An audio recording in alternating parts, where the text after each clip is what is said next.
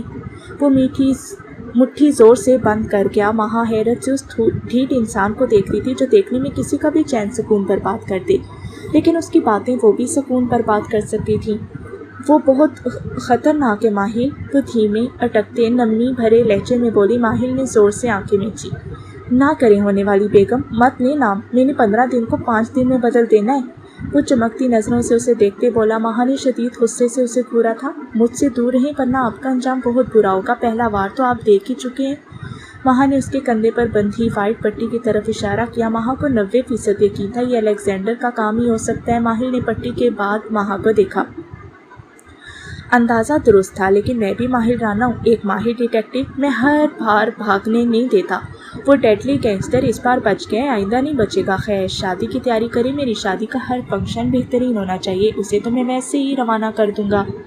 ماہر بولتے بولتے اس کی جانب جھکا۔ مہا نے نرم سرخ آنکھوں سے اس کی کالی آنکھوں میں دیکھا، جہاں اب سرد پن چھا گیا تھا۔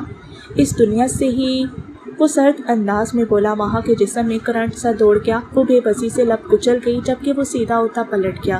مہا نے روتے ہوئے دروازے کو دیکھا، جہاں سے وہ بھی باہر گیا تھا۔ وہ کہاں پھنس گئی تھی؟ انکار کا کوئی جواز نہیں تھا۔ ماہر ہر لحاظ سے اچھا تھا اور اقرار وہ کر نہیں سکتی تھی۔ الیگزینڈر کو سوچتے اس کی بیک بون میں سرسراہٹ سی ہوئی۔ وہ بہت امپورٹنٹ میٹنگ میں تھا۔ مقابل کمپنی کے لوگ اہم پوائنٹس بتا رہے تھے اور اس کا موبائل زوروں شوروں سے بجنے لگا۔ سب نے چونک کر اسے دیکھا۔ آرزو، ہم بعد میں بات کریں گے۔ وہ کال پک کرتے ہی پہلی فرصت میں بولتے کال کاٹ گیا۔ دوسری جانب اس نے منہ بنایا۔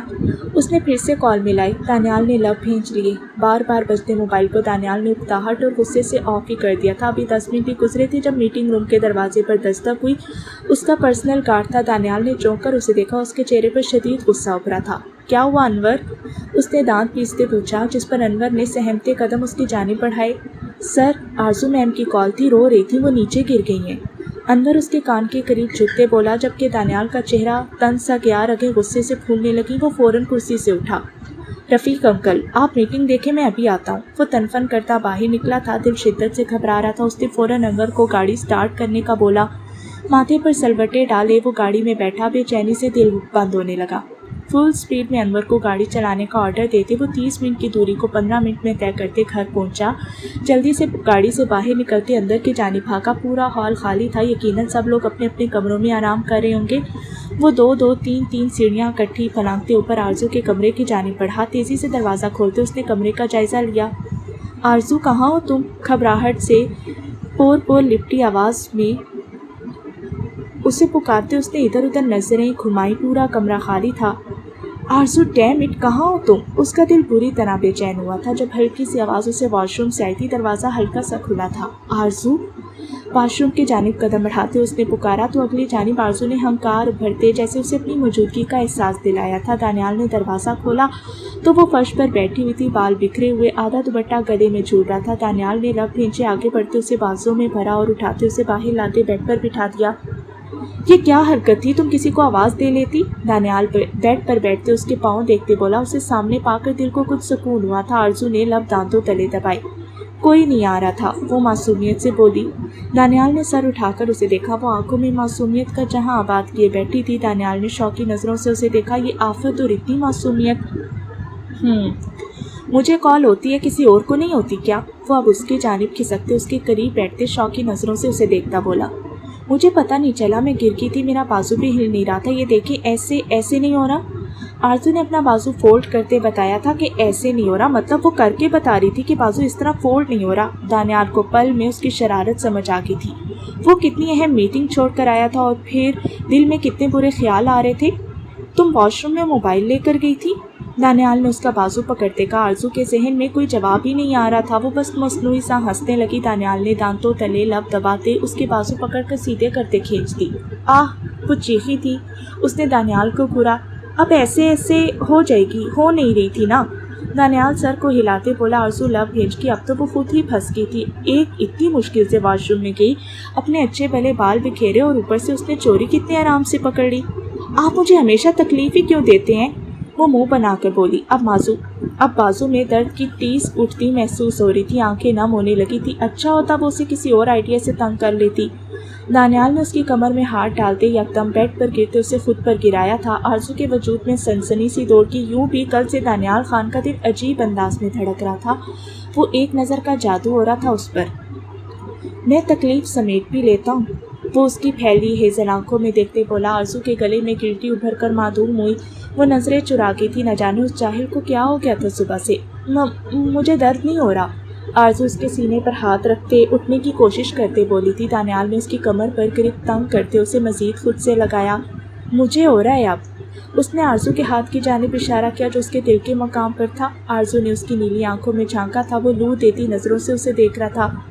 اور میں چاہتا ہوں تم اس کا حل پیش کرو۔ وہ اس کے کندھے پر جلتا سلگتا لمس چھوڑ گیا۔ آرزو نے زور سے آنکھیں میچی تھی جبکہ وہ اس کی شہرت پر لب رکھتے مکمل ہوش کھو رہا تھا۔ مجھ سے میتھ کے سوال حل نہیں ہوتے، میں آپ کو کیا حل پیش کروں، چھوڑے مجھے، آرزو آنکھیں کھولتے بولی۔ دانیال نے ناگواری سے اسے دیکھا، اس کا دماغ پھک سے اڑا تھا۔ کیا کبھی اس لڑکی کو عقل آئے گی یا وہ ساری زندگی اسے سمجھاتا ہی رہے گا؟ بد دماغ لڑکی، وہ اسے چھوڑتے سائڈ کرتے بولا۔ آرزو نے اسے گھورا۔ جا، خبردار اگر تم نے ایسا کہا تو، وہ اس کے گداز گلابی لبوں پر انگلی جمائے بولا۔ آرزو نے منہ کھولتے اس کی انگلی پر دانت گاڑے تھے جس سے دانیال دانت پیستے انگلی پکڑے اسے دیکھنے لگا۔ جاہل شخص، وہ ابرو اچکا کر بولی۔ دانیال نے غصے سے اسے گھورا تھا۔ آرزو نے لیٹتے کمفرٹر سر تک اوڑھ لیا، اس کا دل 120 کی رفتار سے دھڑک رہا تھا اور چہرہ سرخ پڑ رہا تھا۔ آرزو خان گھبرا گئی تھی، اس کے لمس کو محسوس کرتے اسے اپنے کندھے پر جلن سی محسوس ہوئی تھی جبکہ دانیال اس کے وجود کو دیکھتے باہر نکل گیا۔ رات کی سیاہی پھیل رہی تھی، وہ پچھلے لان میں بیٹھی ہاتھ کی لکیروں کو دیکھ رہی تھی۔ کیا تھا اس کی قسمت میں، ایسا کون سا گناہ کیا تھا اس نے جو اس کی ایسی سزا مل رہی تھی؟ اداسی کی مورت بنی بیٹھی، وہ چاند کی مدھم روشنی میں اس ماحول کا حصہ ہی لگ رہی تھی۔ فل وائٹ فراک پہنے وہ درخت کے ساتھ ٹیک لگائے بیٹھی تھی۔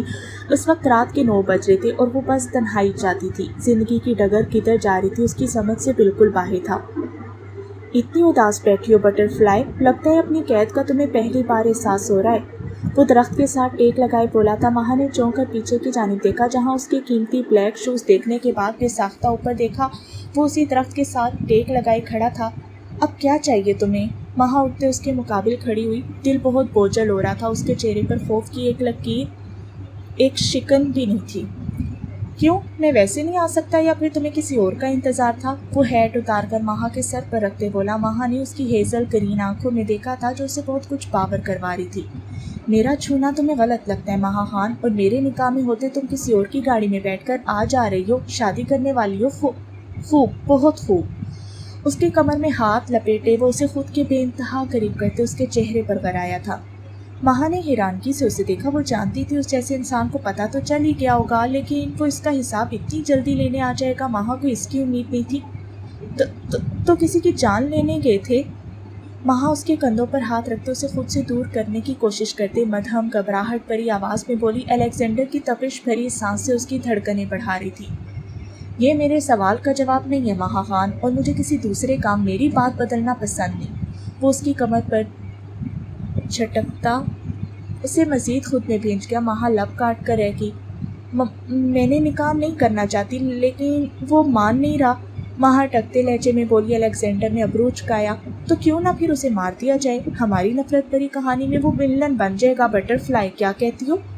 وہ اس کی تھوڑی پر ہلکے سے دانت کاٹتے مدھم پرسوز آواز میں بولا تھا۔ ماہا کا سانس حلق میں اٹکا، آخر وہ دونوں ایک دوسرے کو ماننے کی باتیں کیوں کرتے تھے؟ میں تمہارے نکاح والے دن آؤں گا تمہیں لینے، تیار رہنا ماہا خان، اب رخصتی کا وقت آ چکا ہے۔ اپنے سرد ہاتھ اس کے چہرے پر رکھتے وہ انہیں گردن تک لے آیا تھا۔ مہا سانس روک کے، وہ اپنی فیملی کا دل نہیں دکھانا چاہتی تھی۔ اس کی آنکھوں میں پانی بھر گیا تھا۔ میرے ساتھ ایسا کیوں کر رہے ہو؟ میں یہ سب برداشت نہیں کر سکتی الیگزینڈر، میں مر جاؤں گی۔ مہا کی ہمت جواب دے گی تھی۔ وہ گہرے سانس بھرتی رونے لگی۔ اس کے لفظوں میں اذیت تھی، ہر غم درد خود میں چھپائے وہ نازک اندام لڑکی کی ہمت جواب دے گی تھی۔ اسے تو مقابل کے نام سے ہی دہشت محسوس ہوتی تھی، تبھی اس کے نام پر وہ لڑکھڑا جاتی۔ میں نے 11 سال سہا ہے اور تم 11 دن بھی سہ نہیں پا رہی۔ تمہیں سہنا ہوگا مہا خان، اگر تم سے بھی میری وحشت کا حل نہیں نکلا تو میں تمہیں بھی مار دوں گا۔ وہ سرد و شفاف لہجے میں بولا۔ اتنی وحشت تھی اس کے لفظوں میں کہ مہا کے آنسو وہیں تھم گئے۔ وہ ساکت نظروں سے اسے دیکھ رہی تھی، وہ مہا خان جس کا دل اس کی جانب راغب ہو رہا تھا، وہ مہا خان جو خود کو جھٹلا رہی تھی، جن جذبوں کا اقرار اس نے خود سے نہیں کیا تھا۔ وہ سامنے کھڑا شخص اسے مارنے کی بات کر رہا تھا۔ تمہیں میرے مرنے سے فرق نہیں پڑے گا؟ وہ آنکھوں میں پانی لیے ٹوٹے لہجے میں بولی۔ الیگزینڈر کی گرفت اس کی کمر پر سخت تر ہوگی۔ ہرگز نہیں، وہ بولا، اور ادھر وہ آنکھوں میں ٹھہرا پانی اس کے گالوں پر لڑک آیا۔ مہا خان کو لگا واقعی وہ بربادی کی طرف چل رہی ہے اور اس کا خود کا دل اسے اس طرف لے کر جا رہا ہے۔ وہ آہستگی سے چھپتے اس کے گالوں پر بہتے آنسوں کو لبوں سے چوم گیا۔ مہا کے لبوں سے سسکی آزاد ہوئی۔ مار تو پھر مجھے، کم از کم میں اس 2 طرفہ جنگ سے بچ جاؤں گی۔ وہ لب بھینچ گئی تھی۔ الیگزینڈر نے سر اٹھا کر اسے دیکھا۔ اس نے اس کے بالوں میں ہاتھ پھنساتے اس کا چہرہ اپنے چہرے کے بے حد قریب کیا تھا۔ 2 طرفہ؟ ہاں، تم صرف اور صرف میری ہو۔ میں تم سے محبت کروں یا نفرت فرق نہیں پڑتا، لیکن تم پر حق صرف میرا رہے گا، واحد میرا۔ وہ اس کے کپ کپاتے لبوں کے پاس جھکتے بولا۔ اس کی تپش بھری سانسوں نے مہا کا حلق خشک کر دیا۔ اس کے ہونٹ مہا کے گداز لبوں کو چھو رہے تھے۔ اگر دوبارہ تم نے اس کے بارے میں سوچا تو تم مجھے اچھے سے جانتی ہو، دا ڈیڈلی گینگسٹر، دغا کی صرف ایک ہی سزا دیتا ہے، موت۔ وہ بولتے بولتے اس کے کان کے قریب جھکتے کان کی روح کو لبوں سے کاٹ گیا تھا۔ مہا کے وجود میں کرنٹ سا دوڑ گیا۔ وہ زور سے آنکھیں میچ گئی۔ وہ پرتپش جلتا لمس اسے اپنی گردن کی پور پور پر محسوس ہو رہا تھا۔ میں تمہیں لینے آؤں گا اور اس دن آر یا پار ہوگا مہا خان، یا تو تم میری یا پھر موت میری۔ وہ ایک جھٹکے سے اسے چھوڑ گیا۔ لانگ کوٹ کی جیب سے سگار نکال کر لبوں میں دبائی۔ اتنی شدت سے طلب ہو رہی تھی کہ اس کا سگار کا دھواں اب ہوا میں تحلیل کیا تھا۔ سامنے کھڑی لڑکی اس کا ضبط آزما رہی تھی۔ وہ اس کی جانب ہرگز جانا نہیں چاہتا تھا۔